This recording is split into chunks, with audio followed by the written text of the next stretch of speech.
Estamos a partir de agora falando com o Edemir Zatti, hoje sendo reconhecido por um trabalho de anos e anos para desenvolver vários setores dentro da comunidade, e a própria casa aqui ajudou a criar essa estrutura toda que se chama SIC, é a universidade, é Festa da Uva, é juventude, é vários empreendimentos, e no próprio Sindicato Madeira, com o sindicato estadual, fazendo com que a gente tenha, nas suas homenagens, até como cidadão aqui de Caxias, com todas as premiações que tu recebeste, a importância do empresário, da liderança, se envolver com a sua comunidade. Além de gerar emprego, trabalhar, que é uma coisa que tu vê desde o tempo lá da Madesat, e realmente participar, desenvolver, juntar as pessoas, agregar para fazer uma comunidade melhor.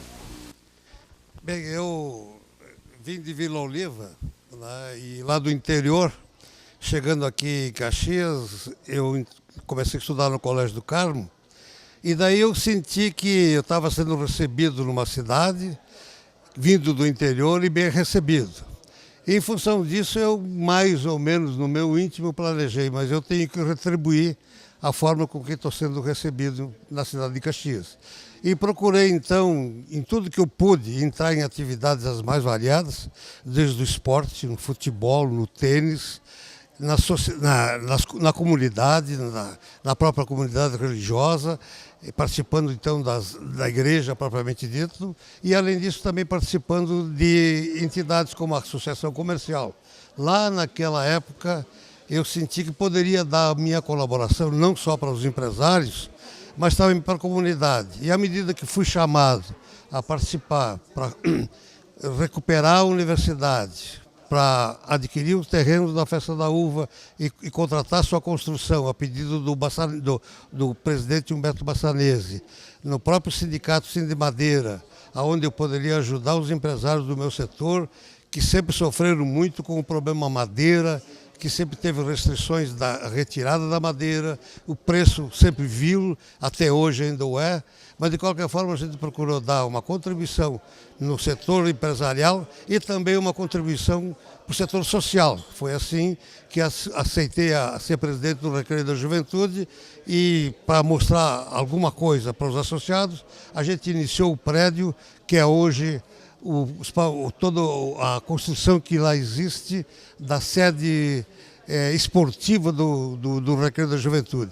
Aquele pavilhão que chamavam de Elefante Branco, hoje está pequeno em função da demanda dos associados, em função das diversas atividades que foram incorporadas no prédio que nós iniciamos. Então eu me sinto realizado e agradecido à SIC por ter lembrado de todas as atividades que tivemos durante esse período em que atuamos na comunidade de Caxias. Muito obrigado. Até porque a gente está vendo aqui, estou vendo as lideranças, o pessoal do sindicato aqui, estadual, o pessoal do reflorestamento, sustentabilidade, meio ambiente, que é onde o Sindimadeira trabalha muito, que é a preservação, que é o trabalho, que é plantar, que é colher, mas realmente preservar. É uma preocupação que eu sei que tu tens aqui, tu, Quicínio, Moacir, a turma toda aí a nível de Estado. E nada mais atual do que juntar um grupo de pessoas bem intencionadas, com projetos, para melhorar a comunidade. A gente está falando tudo muito virtual ultimamente, mas tem que botar a mão na massa e fazer, né, Edemir? Não tenho dúvida que o sindicato se preocupou muito no problema de investir em matas e florestas. Não tirar a mata nativa e sim incrementar o plantio de matas exóticas que poderiam ser aproveitadas no futuro. Da mesma forma, o nosso palestrante de hoje, da CMPC, o Walter Lídio, eles também têm uma vastidão de florestas plantadas com o objetivo de transformar de papel. De maneira que o nosso slogan até diz do sindicato que pode gastar papel à vontade, que você não está prejudicando a natureza, porque nós plantamos e colhemos as árvores que nós mesmos plantamos. Então, essa preocupação fez com que o sindicato distribuísse milhões de mudas aos agricultores, incentivou o reflorestamento e hoje não faz mais falta as árvores nativas. Nós usamos simplesmente as exóticas, nós estamos usando as árvores que nós mesmos plantamos para a produção da madeira e do papel e celulose.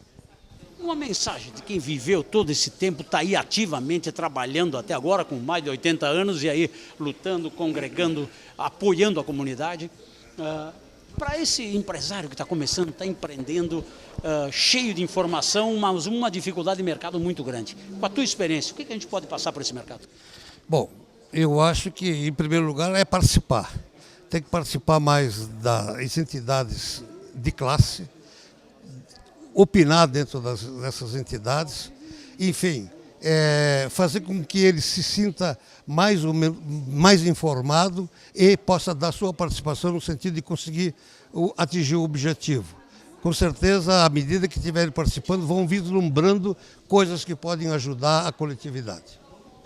Edemir Zatti, sendo reconhecido hoje mais uma vez, porque tem ações aí que a gente não consegue nem se lembrar de tanta coisa feita, participando ativamente, gente séria, que é uma coisa que estão ética, trabalhando no dia a dia aqui na comunidade, que é uma das preocupações que a gente tem no país hoje. País quase praticamente sem comando, um monte de gente dando uma dor de cabeça para o Brasil em toda, a imagem nossa sendo desgastada, e a gente tem no Edemir um exemplo aqui na comunidade de Caxias, aqui na Serra Gaúcha, aqui no nosso Rio Grande. Gente de qualidade faz uma comunidade, um setor empresarial e sindical que a gente se orgulha de passar para vocês aqui no CQ7 TV, na Bitcoin News, na rede, na Rádio Caxias, enfim, é gente que qualifica a nossa comunidade.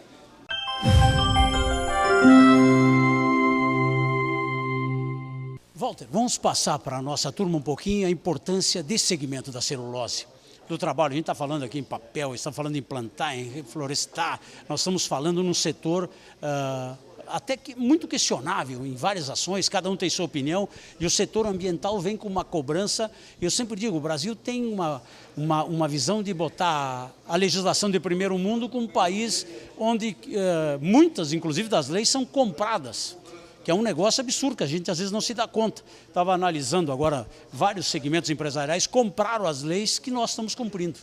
Dentro dessa área de celulose, como é que tu vê isso? Porque a gente está aqui trabalhando, vendo que a gente tem que se unir, o sindicato, as estruturas, para descolar um pouquinho dessa política que está nos transformando a nível de mundo numa referência negativa, mas ao mesmo tempo nós temos conta para pagar todo dia, é imposto, é área ambiental, é bombeiro, é ação trabalhista, é uma coisa complicada empreender nesse país. Não, efetivamente que a gente defende a sustentabilidade do desenvolvimento econômico com ao menor impacto ao meio ambiente. Isso é uma coisa que todas as empresas, inclusive as exportadoras, têm que atender e demonstrar para a sociedade que estão fazendo desta forma. É a tal accountability que as empresas hoje precisam prestar à sociedade. O que eu posso fazer é que muita da legislação são anacrônicas porque elas se originaram no ambientalismo e muitas coisas não têm uma real abordagem, não tem uma determinada racionalidade nas proposições que se propõem. Então, o que precisamos no Brasil? No Brasil, a gente precisa credenciar menos ideologicamente esses setores, trazer esse setor para um lado técnico, e existe muita tecnologia, muita ciência para efetivamente a gente tomar as melhores decisões para a sociedade. O que não pode haver é nós escrevemos extremo regulamento e atingimos inclusive muitas vezes pequenas empresas e pequenas entidades com essas coisas, que isso demanda o atraso no empreendedorismo. No meu setor especificamente, nós somos certificados, inclusive, boa parte das empresas que são internacionais pelo FSC, que é extremamente exigente nas questões ambientais, sociais e a forma como tu desdobra teu negócio. Eu posso dizer, por exemplo, a minha empresa ela tem mais de 150 mil hectares de áreas de preservação. Somos o maior proprietário de área de preservação do Rio Grande do Sul. Tá? Temos praticamente quase 1 hectare de plantio para 1 hectare de preservação. Isso na Finlândia não existe, na Suécia não existe, esse nível de correspondência entre áreas de preservação e áreas de produção. Então eu diria que nós no Brasil, e especificamente no Rio Grande do Sul, nós vivemos uma situação que não nos envergonha comparativamente a outras situações que existem no mundo. Quanto tempo de empresa? Bom, eu trabalho nesse setor desde 1974, por aí, tá? E eu vivi sempre nesse setor porque é um setor que eu gostei, me apaixonei, trabalhei empresas, trabalhei em empresas, eu sou gaúcho, mas trabalhei na Aracruz, que foi a empresa líder nesse setor no mundo. Depois trabalhei na Fibra, que foi uma fusão entre Aracruz e Votorantim. E depois tínhamos adquirido essa unidade aqui no Rio Grande do Sul. Nós vendemos ao grupo CMPC, e qual eu fui convidado para gerenciar então a empresa, e constituímos uma nova empresa aqui no Rio Grande do Sul, que é a Celulose Rio Grandense. Falando em celulose, eu estou produzindo essa matéria-prima para aplicar onde isso? A celulose, ela é um produto que o Brasil tem dominado esse setor, com celulose de fibra curta, tá?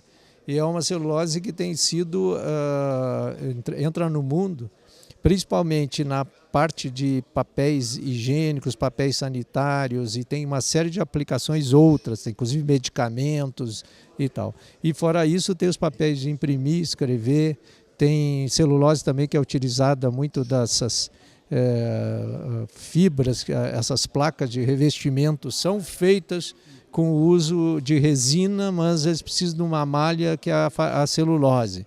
Então a celulose ela tem aumentado as aplicações no mundo, ela tem milhares de aplicações, que não é só o papel e não é só os papéis sanitários. Mas a sociedade no mundo, por exemplo, como a China, à medida que uma sociedade evolui e aumenta a qualidade de vida, ela, associado a isso, ela aumenta o consumo de papéis higiênicos e papéis sanitários. Então o grande crescimento hoje é China. A China cresce em demanda as quantidades bastante grandes. Tá? A gente tem muita coisa para falar, mas uma coisa que a gente tem aqui, está convivendo, é a preocupação que a gente tem de cumprir a lei, né? Coisas que muitas vezes os governos não estão fazendo, né? Mas nós temos que cumprir, porque tem data, tem cobrança, tem multa, tem ações de tudo que é lado. Quem produz aqui no Brasil, o cara pode enfrentar qualquer país do mundo que ele não vai passar mal. A turma nossa aqui, competente, preocupada com a área ambiental, em produzir, em gerar, em trabalhar e produzir para o Estado, para esse país, para fazer a diferença. Walter, pelo teu conhecimento, pela tua estrutura, uma mensagem para quem produz nesse país. Tu desse uma palestra com muita informação, com muitos dados. O que nós temos que fazer para não ser o país do futuro e começar alguma coisa logo em seguida, no presente, a curto e médio prazo? O que eu chamo a atenção e conclamo o setor empreendedor a dar sua contribuição para transformar o país. Um país só vira país desenvolvido através do empreendedorismo associado à educação. Nós temos que melhorar esses dois eixos, educação e criar condições para que haja uma dinâmica no empreendedorismo, que não haja esse Estado que está se introduzindo, se metendo absolutamente tudo de maneira desqualificada. Nós precisamos qualidade na governança pública, qualidade no sistema regulatório para aproximar o desenvolvimento. O desenvolvimento é que traz o cidadão de uma maneira efetiva para dentro da sociedade, que resgata a autoestima com empregos qualificados e tal. Isso só se faz através do empreendedorismo. Então eu conclamo que haja um movimento, nesse momento que o Brasil precisa de reforma, que o setor empreendedor não se omita, porque essas modificações só vão ocorrer quando nós se sobrepormos às corporações que se apoderaram desse país e que estabeleceram a sua governança para os seus interesses limitados e que normalmente são contrários ao interesse maior da sociedade. Então, conclamo o setor empreendedor a contribuir com outras entidades que pensam o Brasil, o seu desenvolvimento, a qualidade da vida do cidadão, que se unam e estabeleçam, e eu digo não só estabeleçam, imponham uma agenda de desenvolvimento, uma agenda mínima que a gente possa dizer este país é um país do futuro. O país do futuro, por condições do Brasil, 7ª economia do mundo, está crescendo no mínimo 6% ao ano. Este é o mínimo padrão para um país em desenvolvimento que nem o nosso. E se eu não estou crescendo 6% ao ano, nós temos que sentar, discutir e rever e reformar o país para que ele faça isso. Palavra de quem conhece, quem produz, quem gera emprego, quem está preocupado com a área ambiental, preocupado com esse país. Tem muita gente aqui preocupada em desenvolver. E quando a gente pega muita gente que não produz, mandando na gente que produz, o processo está errado, né? Judiciário, a política em geral, alguns segmentos empresariais têm que rever também a sua cultura de trabalho. E a gente viu agora um governo quebrado que não tem mais como dar mamata para cara grande aí e ajudar realmente quem faz a base dessa economia. Com gente de qualidade se faz um setor empresarial e uma comunidade melhor para todos.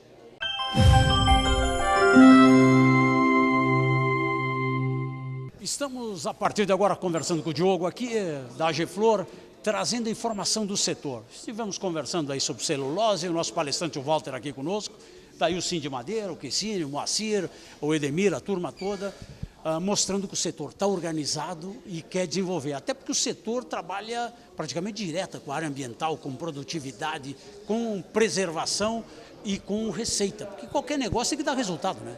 É verdade, a gente está acompanhando aqui o Walter Lídio, que é nosso vice-presidente, e o setor, como você dizia, Carlos, ele é sustentável. Sustentabilidade, ele tem a ver com o meio ambiente, com o social e com o econômico. Né? Cuidando é que dá resultado, né? Porque se tu perder tua matéria-prima... Exatamente, e não tem nada mais sustentável do que floresta plantada. Floresta plantada, ela evita que floresta nativa seja cortada, ela traz recursos naturais para transformação, para enriquecimento e distribuição de renda.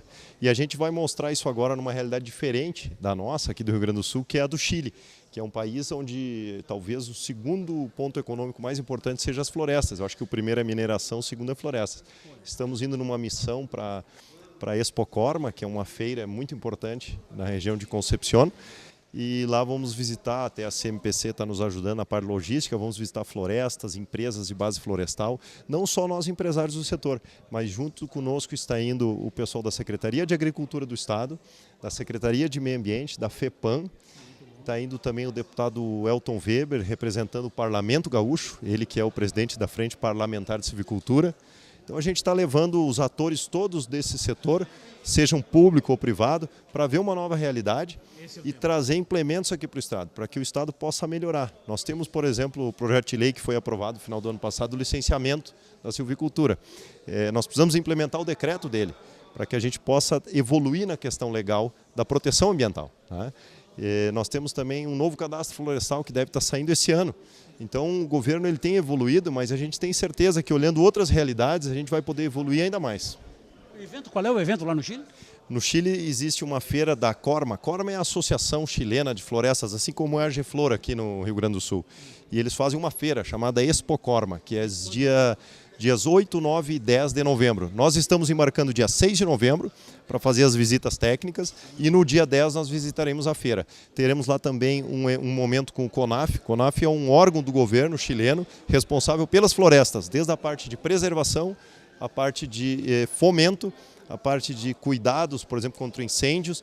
Então eles têm lá, é tão importante esse setor que eles têm um órgão específico do governo chileno para cuidar de tudo o que é referente à floresta plantada. Como é que eu entro em contato com a AGEFLOR, pegar essas informações e a gente aprender a divulgar as coisas boas que a gente tem no Estado? É só acessar o site da AGEFLOR, www.ageflor.com.br. Nós temos as informações dessa viagem, vamos ter também um relatório, todo vai ser online dessa viagem. Nós temos o nosso anuário que está lá eletronicamente em português e em inglês, mostrando a realidade do Estado do Rio Grande do Sul, quanto nós temos de florestas, onde elas estão, a demanda, o consumo. Então é só acessar o site da AGEFLOR que vocês têm essas e outras informações. Aí o Diogo, fazendo parte daí a comitiva toda, a gente está falando aqui em reflorestamento, em plantar, em área ambiental, estamos falando num setor fundamental, além de ser a origem desse estado, né? A madeira movimentou todo esse trabalho que a gente viu da indústria, do comércio. A gente fez um trabalho, inclusive, aqui com o Sindimadeira, aqui mostrando num livro a história de muita gente que empreendeu, que construiu, que fez essa comunidade lá na base, no início. E quando a gente vê a AGEFLOR, a gente vê o Sindimadeira desenvolvendo, promovendo o setor, a gente tem o orgulho de estar passando aqui no CQ7 TV para vocês. Até mais.